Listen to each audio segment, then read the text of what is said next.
Welcome to Between Two Chairs, Demystifying Commercial Real Estate, the podcast that brings you the latest insights and trends on the South Florida commercial real estate market, with your hosts, Fernando Arencibia Jr. and Jennifer Woolman. In each episode, we dive into the world of commercial real estate and break down complex concepts to make them accessible for everyone. Whether you're a real estate professional, a curious investor, or just interested in the South Florida market in general, Between Two Chairs is the podcast for you. So pull up a chair and join us.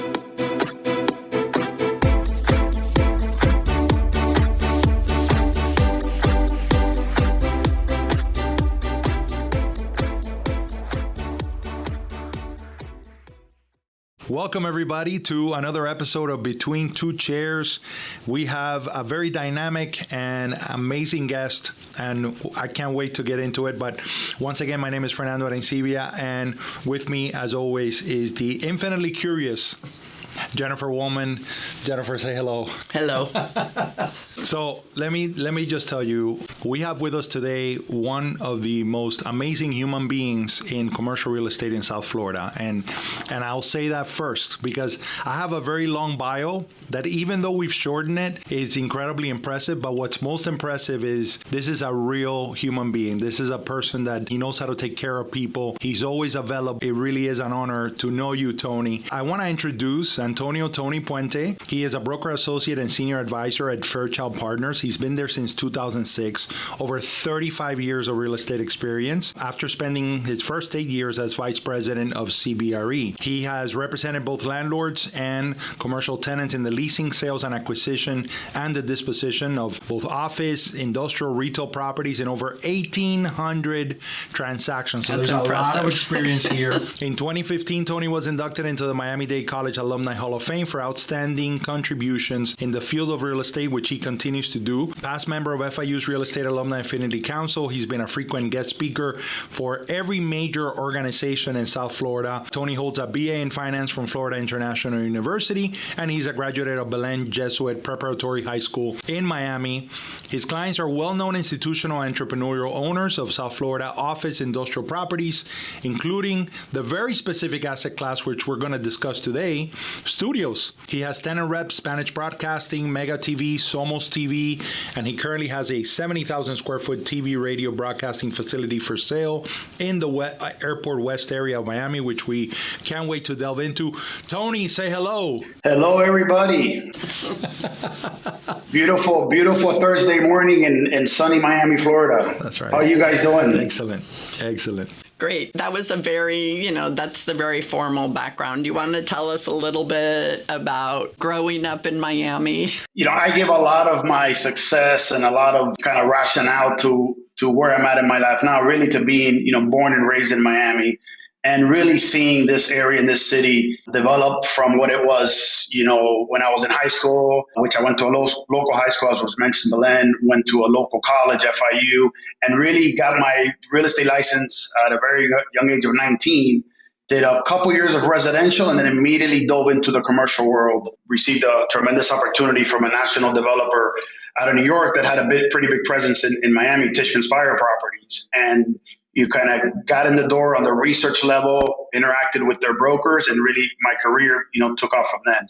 But really seeing Miami, from my youth and through my college days and then into early on in my career, you're really able to, tell individuals that you're into on a day-to-day basis and clients really where we've come from and how we've gotten there. And I'm, looking forward to talking a little bit about that. Tell me a little bit how you did the switch from residential to commercial. How was it? Somebody you knew who gave you that intro, or just opportunity knocked and you opened the door? Tell us a little bit about that. So the first thing is, I knew early on in my life that I know what I didn't want to do. I didn't want to work for corporate America. It just wasn't something that attracted me in my young age. And I knew I wanted to be entrepreneurial. And, going to FIU, really opened my eyes to those opportunities.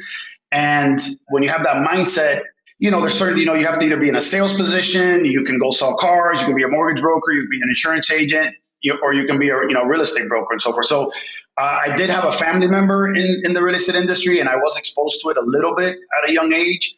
And so once I kind of said real estate was for me, I figured out early on after I did a little bit of residential that the emotional side of the residential side was a little bit too much for me to handle, touring around, looking at houses, and then having individuals say that, the color of the curtain in the bathroom wasn't the right color. And then suddenly they wouldn't put a contract on the house, was something that I wasn't ready for. So I knew commercial was a lot more business relative, a lot more Monday through Friday, kind of full-time position rather than a 7-day a week, 24-hour a day and weekends and so forth, even though commercial has become that also over the last 10 years, just the way that our society has gone. But at the time, it was more of a structured environment, more corporate and more, business oriented, numbers oriented. Plus, you probably got tired of people not liking the color of the kitchen. The emotional side of residential, and you can imagine these families are young and they're picking their first house and they're making their decisions based on their visual and so forth. And I get it. I understand it. It was just, it's different from the corporate world that we're in and the commercial world that we're in. Right. So tell us a little bit, you've represented a lot of studios. Tell us a little bit about some of the specific nuances of representing studios as tenants, as now sellers. It's a very unique industry. It's a very unique product. There's very few facilities that are built for that specifically. There's a few scattered around in our market, in our South Florida market, specifically Miami-Dade County. But some of the features that they need to have in most cases, and again, technology is changing rapidly. So some of these features are evolving significantly, with technology. But for instance, especially for studios where you're filming like Mega TV, which is a facility we'll talk a little bit more detail, but ceiling heights is important. You have to be able to have the right angles for the lights and for the cameras to capture all the different angles. Acoustics, you need to have the building, have the proper acoustics and insulation so that nothing is heard on the inside except what needs to be heard, none of the exterior sounds. Obviously, Miami being, the Miami International Airport being in the middle of Miami-Dade County, planes fly around from in every which direction. So really taking care of that acoustics is important, and that's a part of the infrastructure that you have to spend some money on. So ceiling heights, acoustics. In the facility that we have presently for sale, there's 2 buildings. It's a 70,000 square foot facility, as Fernando said, but it's composed of 4 different kind of product types, and 2 of the buildings are high ceilings. One's a 10,000 square foot studio warehouse, and the other one's a 5,000. So they're able to kind of take those buildings, create whatever stage they want to create on the inside, have the proper ceiling heights, have the acoustics. Then another item is power. You need enough power. Again, technology is advancing, so the power needed is less, but up until recently, the power that's needed for the systems and the televisions and the radios is significant. Backup systems too. When you're in the middle of a live show, you really can't have the risk of losing power. So you need redundancy. So maybe you need an FPNL feed from 2 different areas of the buildings. Fiber now is a little bit more used. We now got Cat5 and so forth. So again, technology, everything's advancing. But those are some of the more kind of unique features that your normal either office or warehouse building doesn't have. And what about in terms of where these buildings are? Is there a specific zoning where they have to be, or is it all conditional use, or are there places where they can actually do this by right? So if you're office zoning, or even if you're an industrial, I'm an IU1 zoning at 7007 Northwest 77th Avenue. It allows for what you do need is, let's say if you're going to have live events and you're going to have some visitors and guests, you need parking associated to make sure that you're meeting those demands. So parking is something that these buildings have to come with, but there's not a specific zoning. Just like medical falls under office, studios can fall under office, under industrial, and it's not a specific zoning needed. And there's many parts of Miami-Dade County where there's been pockets of these kind of buildings that have been built, but there's not, I would say, they're not concentrated 100% in one area. Okay, and you brought up parking, which was one of my questions. Is parking demand usually higher than other office and industrial uses? I'm thinking of like casts and staff and 100%. So in our facility out in the Airport West Market, we definitely have plenty of parking. When they put on live shows, either in the evenings or on the weekends, they'll sometimes bring in a live crowd, which interacts with the presentation and with the speakers and so forth. And so you need to be able to either have the parking to accommodate them, or in some cases, you can set up a system where you can bus them in from a shared parking space and so forth. So there's ways around it.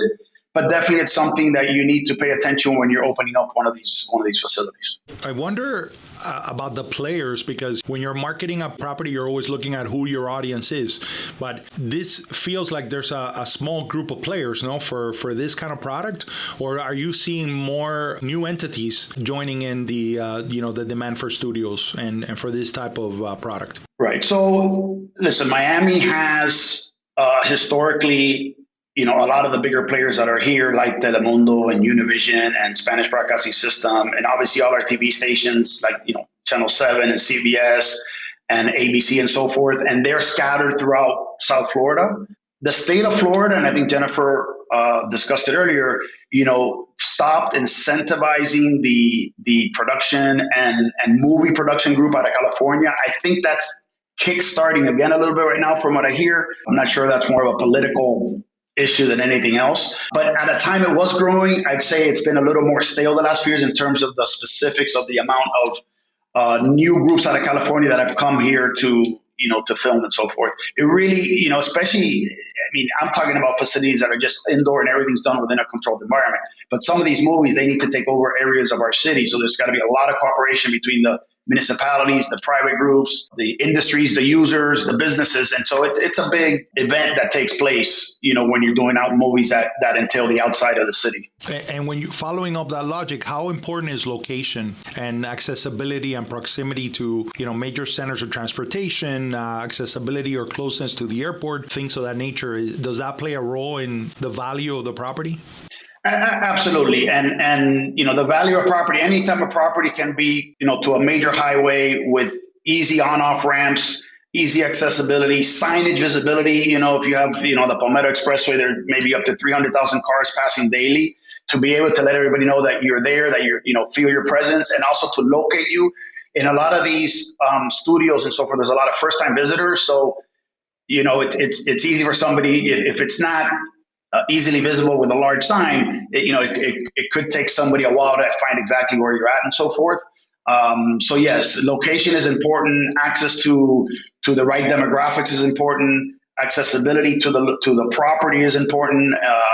All those things play a major factor in evaluating a property. And in all the years that you've been working with these groups, how many times have they asked you to be a cast member on one of their shows? So funny enough, I try to do my showings before they're even in the building.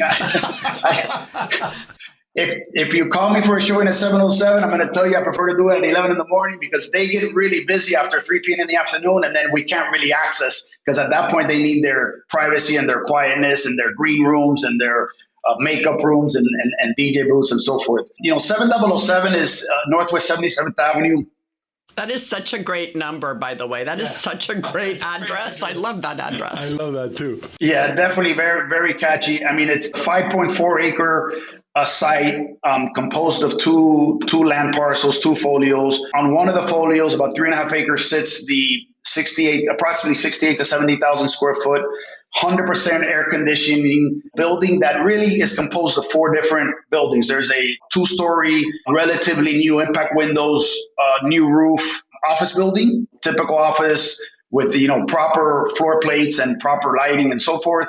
Then you have the 2 buildings I mentioned earlier, a 10,000 square foot studio warehouse and a 5,000 square foot studio warehouse. A lot of especially if you guys watch Mega TV, which is channel 22 locally, it's also a national TV station. All 4 or 5 of their programs are they're all staged within these buildings. So it's kind of neat to walk them during the day when there's nobody there. And then at night they're hustling and bustling and so forth. So it's kind of cool. So and then the last piece, there's 2 more pieces. And there's a 34,000 square foot, what I call office flex showroom. Could be office, could be flex, could be a showroom. And by the way, we're marketing this, obviously a studio could be a user, but it really could work for a lot of other industries. Anybody that needs to showcase their products, car dealerships, boat dealerships, any heavy equipment that needs an area where they can showroom their, their product.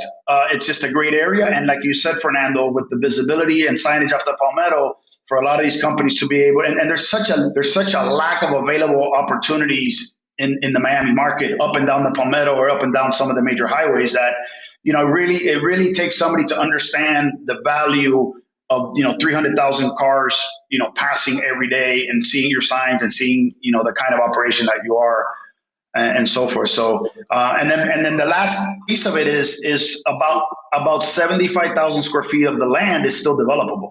So it can be used for extra parking, as we were mentioning, or we can develop, depending on what kind of product, but maybe another 30,000 square foot building on that site. So it's a opportunity for somebody that needs to understand it and needs to understand the value of the existing product, but also, what it could be converted to in the future. And that's why you always, when you're marketing, you want to throw a wide net, because, you never know who is going to look at that property and see it for what it can be rather than for what it is, because the convertibility factor and all of those items that you mentioned are extremely attractive to a buyer that maybe is not looking for a studio space, but they're looking for something else that they want to create. Yeah. And another interesting point is, land value has gone up so much in our local markets here, specifically developers looking to develop, let's say, industrial, high-end industrial space, which is, probably the market has the lowest vacancy of all our different product types. And, so it's interesting. A lot of these covered, are becoming also covered land plays where, and this is another opportunity, the existing owner and tenant of 7007 would stay for a period of time if somebody wanted to consider a covered land play while they redesign. They can stay as a tenant and then eventually relocate or stay in a part. The existing owner tenant doesn't need the 70,000 square feet. Technology has advanced where we can work with less square footage in terms of redesigning our space, looking into the future. So it could be a covered land play, and again, land values are almost catching up to what the value of a building is, right? So that's an interesting. It's also happening in residential. How many wealthy individuals are buying beautiful houses on the coastline for $5, $10, $20 million or more, and then knocking them down? Right. Yeah, we're seeing prices throughout Florida, I don't care what asset class, that I never thought we'd see. I mean, you look at some of the residential stuff, and I'm like, like those numbers weren't anywhere near that 5 years ago. 5 years ago. That wasn't that long ago. No. So let me stick a little bit with valuation, because you've talked a little bit about it, and I think it's really unique. So how do you value a property like this when you're getting ready to sell it? I mean, do you separate the FF&E? Do you look at just the land value and buildability? Do you, how do you, because it is so specific, but to your point, it could be a covered land play. It could be something else with a lot of visibility. How did you go about valuing it? Great question. And the answer is definitely all and everything you just said. So because you have so many different components, you have the land value, you have the land that you can still develop where no building exists now, only some additional parking that we use in the meantime. You have an existing facility that has a lot of F&E, like you mentioned, which has, backup systems, power, cameras, stages, fiber optics, and so forth.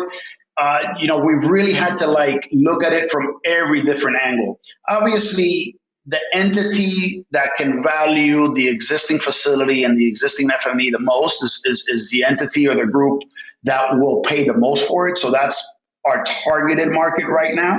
But we also understand that there's definitely buyers that would buy this almost as a covered land play and want to develop something completely different than what sits there now.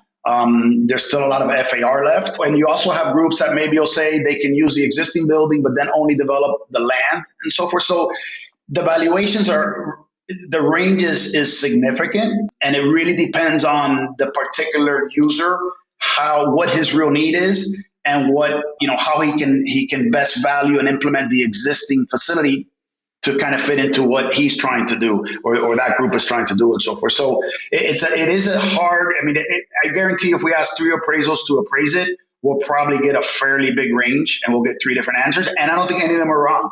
It just depends where they put a little more weight on. If we feel the weight is a little more on, businesses that may be like a boat dealership that may say, hey, I need to be in Miami-Dade County. I need to have 300,000 cars see my sign every day.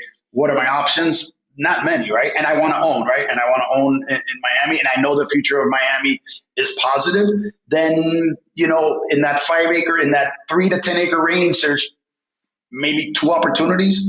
There's just not a lot of opportunities right now. So, that's our target market, and those are the groups that we're talking to right now, and seeing, how we can come to an agreement on pricing and so forth.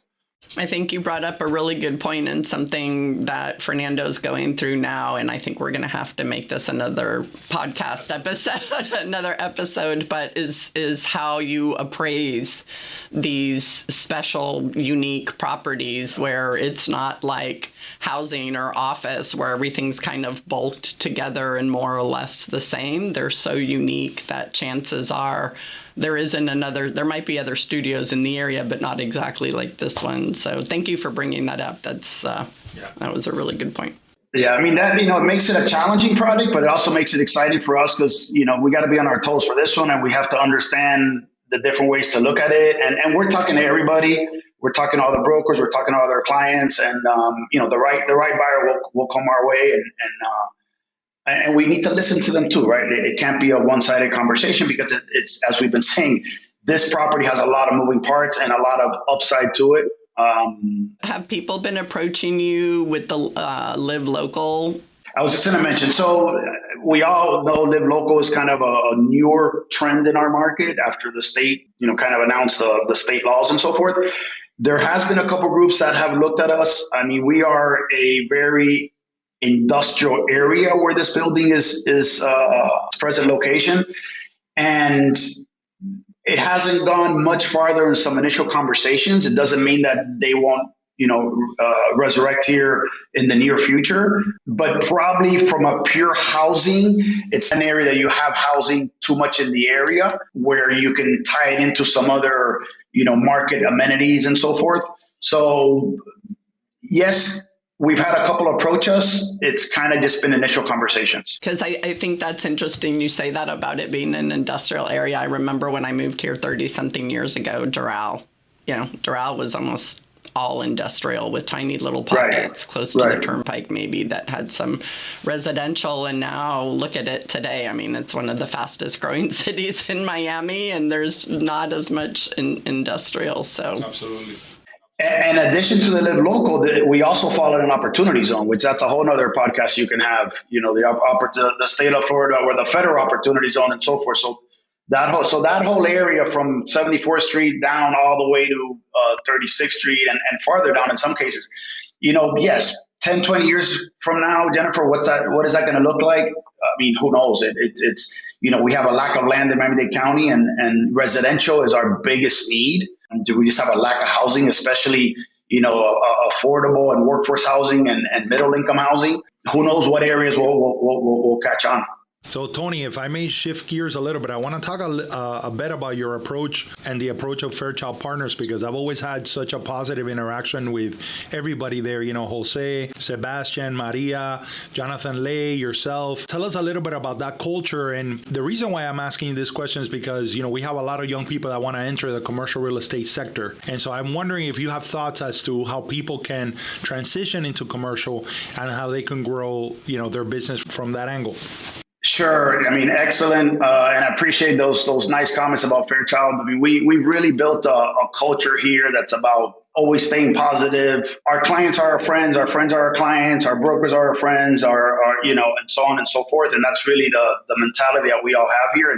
And it's worked well. I mean, Jose Cadella and Maria opened up Fairchild in 2005. So they're going to have their 20-year anniversary coming up pretty soon here next year, I guess, right? 20 years. So, and I joined them in 2006. So I've, been a part of it since the very beginning. I mean, I'd say to the young generation, and we obviously spend a lot of time talking to individuals, helping them, guiding them. They mentor us, they shadow us and so forth. But in commercial, as I find it to be the biggest difference from the residential, there's 2 words and they're common words, but patience and resilience. They have to have patience and they have to have resilience. You got to start with that. Now, the opportunities are tremendous. We have a need for young individuals to step into commercial real estate. There is a void there between kind of an older generation and a younger generation. But it takes somebody that understands what they're getting into, that understands that the process takes time and you need to follow it. And then if you do as you should do to get to the next level, the upside is significant, and there really is no ceiling, right, on what you can accomplish, as a commercial broker. So, the most important aspects, I think, are, find the right group and the right mentors to help you through it. Don't try to do it on your own. I think it's especially as a young college graduate, you need to really hear from individuals that have been doing it for a long time. There's a lot of different aspects of commercial real estate, right? And there's no right and there's no wrong. I mean, from appraising to consulting to land brokers and office brokers and warehouse brokers and leasing, selling. I mean, there's a lot of different areas you can get into, but find the right group, find what you like, try to find a mentor that'll spend time with you, and then you got to get to some hard work, right? Back to that resilience. But there's opportunities. There's definitely opportunities. I love what you're saying about do your research, but find a mentor, right? So you came from kind of a big corporate commercial company, and you went into a small boutique commercial company. Can you highlight a little bit of the differences? I know none's better or worse. They're just different. But if you can just go through some of the difference. And I did have the opportunity to work for a couple of the largest real estate groups in the world, really. I mean, Tishman Speyer Properties out of New York is one of the largest developers around the world. And then I was at CBRE 8-9 years before I was at Fairchild. And the business of real estate is the same. You have to, first of all, understand your market, learn your market, whether that's product oriented, industry oriented, location oriented, whatever that is. Try to understand what your goals are. And once you get a feel for that and you learn your market, it's really about interacting with people and finding those individuals that could be referral sources for you, right? Whether it's attorneys, accountants, bankers, consultants. I have really benefited. I'm very thankful for a lot of individuals I've met in my career that have become lead generators for me, and a lot of it start with just befriending them. I've been always very involved in local organizations, from the Chamber of Commerce's to the local economic groups like the Beacon Council. At different times on and off my career, I've been involved. Obviously, I'm a CCIM and been very involved in that, and I'm a CCIM designate since 1998. I'd say the institutional and corporate world is a little more structured. Maybe they have a little bit more backbone in terms of resources that you have access to, but then they're also a lot more institutionalized in that they want things done a certain way. They want you on certain teams. They want to lead you a little bit more, as opposed to the smaller boutique firm. You can be a little bit more creative in your decision making and where you end up with your opportunities and so forth, right? Not a wrong, not a right. It's just, the bigger corporations, it's in their best interest to, have good teams in all the different asset classes and all the different products and all the different geographic locations. So if they can get you headed in one direction, it's beneficial to them. And it could be beneficial to you too, very much so. Yeah, on the boutique entrepreneurial groups, then, maybe you get a little more freedom to be a little more of a generalist sometimes, right? If I can use that word. Fernando and I have spoken before about how each of us approaches getting to know your market, but you brought that up, and I love that because I think that's so important for somebody just getting into commercial real estate. How would you recommend somebody who has no real estate background get to know, well, maybe first pick a market, and two, then how do they really do a deep dive to get to know a market? I have to go back to what I said earlier. It really, I think they need to have a lot of conversations with a lot of different individuals in a lot of different offices. A couple of large firms like, the Cushman & Wakefield's, the CBREs and the Colliers, and a few of the smaller firms, and then get a sense of what you're being told, and then see what fits your personality. If you're a guy that doesn't like, listen, we're in a remote world right now. We're in a work from home world. If you're an individual that's used to that, or that's the way you kind of see your future, you got to pick a much more local market. Let's say an up and coming market in our area right now is kind of the whole South Dade market. Pick the South Dade market, pick industrial, pick land, and become an expert in that area, right? As opposed to maybe if you're more inclined to being on the road all the time, putting, 100 miles on your car every day, and you want to travel all over South Florida on a daily basis, that can be done too, right? And then you can pick other areas of commercial real estate and so forth. It just depends, but you have to talk to individuals that are experienced, listen to what they have to say, and understand the pros and cons of the different opportunities. And then when you get in it and you go forward, maybe you switch, right? I mean, there's nothing wrong with, I was much more of an office specialist for many, many years in my career, and I was known for that. I'd say the last 10 or 12 years, I've become a little more of a generalist. I've really enjoyed it. It's been driven more so by the clients that have created, that have developed over the last 25 years that are taking me in different directions, like Spanish broadcasting in the 7007 and so forth. And that's okay too, right? At the end of the day, our license lets us do a lot of different things, right? Our real estate license. I love that you brought that up because we mention that all the time, that you usually start out as a specialist, but then it's all about the client and the client's needs. So eventually with a good client base, you end up expanding. Let me ask about... because you take care of the client and not the product, right? Right. So... Right. Yeah, what happens to a specialist, which is fine, if you really, and by the way, many specialists do very, very well in our industry. They just have to grow that market. Let's say you only do Class A office, million square foot or 500,000 square foot buildings or bigger. And, you may have to cover Miami, Fort Lauderdale, and Palm Beach with your team. For instance, like a Brian Gale does with Cushman & Wakefield and his team, which is an office only, great office team, probably one of the lead teams in our market. He's covering buildings all the way to Palm Beach and so forth, right? In order to be able to have enough product for his entire team to all, be supported under that same umbrella, you have to grow that market, as opposed to generalists can kind of stay in one, it's just different ways to view it. Is there anything that you would look at? Let's say somebody picks South Dade warehouses and they're just starting and they're with a boutique firm. They've had conversations. That's what they want to do. How or where would they start looking to get detailed information on that specific asset class in that specific market? Is it driving? What? So when I started, which, back in the late 80s, early 90s, we didn't have computers and we didn't have all the information that's at our fingertips now. And my first year or two in my career was market research. I needed to drive every building, go in the lobby, see who the tenants were, take pictures, see the parking, try to guess if a law firm had one floor or two floors. And I had to create these vanilla files, and I had a whole room full of them, and I had to report once a week to my senior brokers.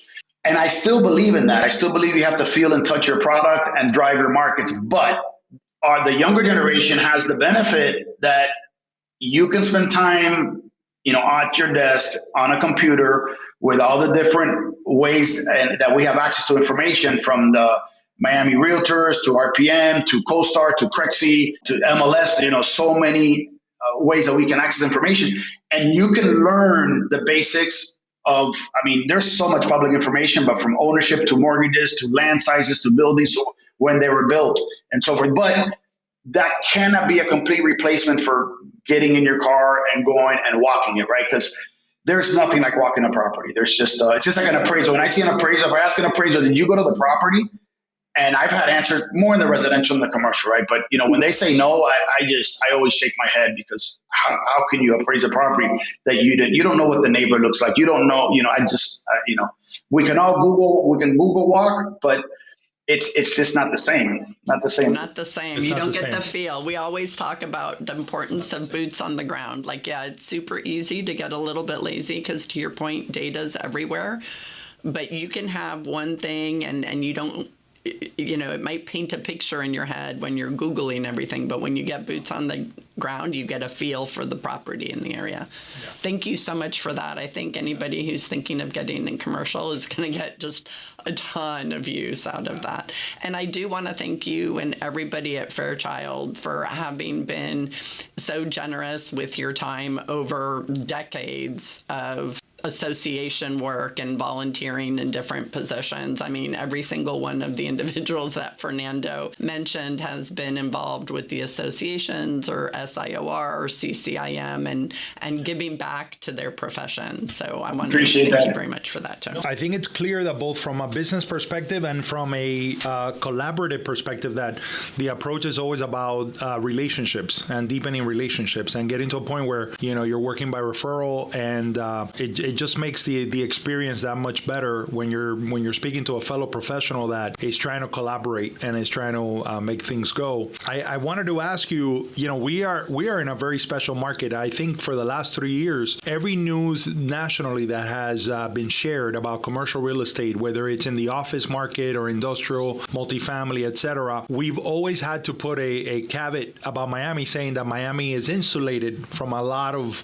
the things that are happening nationwide. We're in a market that is seeing some shifts, and so I'm wondering, how are you seeing the market? What is your prognosis for the market in the next 2-3 years? Crystal ball time. Yep. Yes. Yep. Like Mike Silver, get out your little wizard hat. That's right. Yeah, become a magician. Listen, I've pre-COVID, which is really, the line in the sand where everything changed for South Florida. New York City was New York City and Dubai was Dubai, right? And those two cities, those two names, had the brand name, had the business, had the tourism, had the wealth, the individual and wealthy individuals that want their second or their first, second, or third houses in the areas. I mean, they were there, the Hamptons or Dubai and so forth.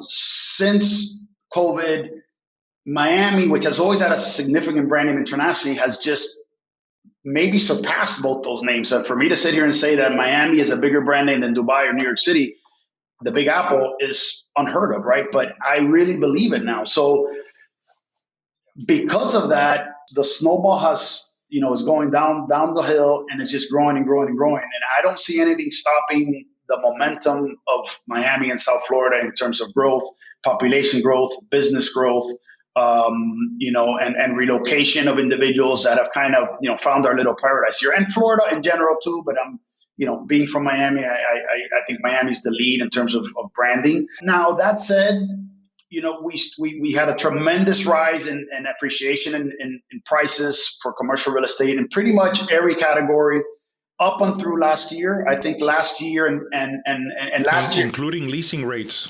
leasing values, prices, valuations, vacancies dropping just about in every product type. Office maybe is the only one that you can second guess a little bit, even though pockets of our city like Brickell Avenue, Coconut Grove, Wynwood, and then the Palm Beach, Palm Beach area, they doubled in values. The leasing prices doubled in values, and the amount of these, entities coming from Chicago, New York, Los Angeles, and so forth is, hundreds of thousands of square feet, millions of square feet, right? But all the other industrial, retail, self-storage, land price, all hit record highs. Last year, there was definitely a slowdown, right? But our slowdown is nothing like what maybe is happening around a lot of the other states around the country. So South Florida, again, has been insulated or immune to some of that slowdown that we're seeing in other parts of the country. I think this year, 2004, has started with a lot of energy and a lot of activity and a lot of excitement. There could be a lot of closings this year. I think it's ramping up just in our small circle here at Fairchild Partners. We're seeing the activity. We have properties under contract. We have leases out for signature. Some already happened, but there's a lot more to come. So I think the momentum for 2024 is significant.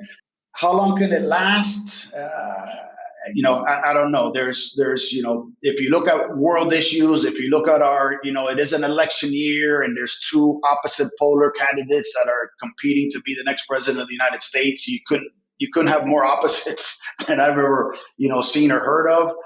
There's wars there's geopolitical issues right now with the wars. Any little wrinkle in any of those could have major impacts on the economy. Now, as slow as the United States, got, the rest of the world is slower, right? So we're always the lead because Europe has had a slowdown, China's had a slowdown, and so forth. So we continue to we're still the safe haven, for the wealthy to put their investments in and put their money in. Now saying that, I still look at the opportunities. A lot of people don't realize, but Miami is the city farthest west of South America, right? So if you look at the United States and you look at Miami, and then South America is to the east of us, we're the connecting point to another 500 million people in South America. And we're seeing it. Everything flows through Miami. So every time there's an election in South America, change in government, we're seeing the effects of businesses and dollars coming through Miami and so forth. If we ever get that act together and really combine all that, it could be a powerhouse for the next couple of decades. So to your point, I think the slowdown obviously has been because of the interest rates, right? Because the demand and the interest is still there. So at least we're seeing it. It sounds like you're seeing it just because of what you're seeing in terms of contracts and lease ups in 2024, and we're only just ending the first quarter, right? So I think that demand, to your point, it's just kind of waiting to see where interest rate settles, getting a little bit more realistic between the buy and the sell ask. I think people were very cautious last year, but if that's the case, as soon as interest rates do come down even a little bit, and I think that's what the government or the Fed's afraid of, right, is that because there still is a ton of pent-up demand, and overall the economy is still blaring away, doing extremely well. I mean, our inflation rate in Miami is higher than the nation, and our unemployment rate is lower than the nation. So that tells me there's still the demand there, but those are the issues that offset people wanting to buy because they keep the interest high. No doubt. I mean, I'll challenge you a little bit on the interest rates. They got extremely low, and they probably shouldn't have been that low for a period of time. But historically, they're not that high right now either. But they did double in a short period of time, right? And I think that's what you're referring to. So, you had a doubling in interest rates in a 6-month period. It froze everybody. But historically, if we look at it, the rates are now, if you look back 50 years, they're probably favorable, right? My first house was at 9%. Mine was 18. Wow. In California. Yeah. So no, I agree with you 100%. I don't think the interest rates are high historically. It's just, it was a big jump in a short period of time, and people were used to free money. And then the numbers, you can make the numbers work when appreciation is double digits, and and the interest rates are around 3 to 4%, right? But don't you guys find that, because people always tell me when there's bad news, is that going to negatively impact your business? And what I always tell people is what happened last year was, to your point, the speed of the change was what stopped people on their tracks. But I think that what the markets always respond to is certainty, right?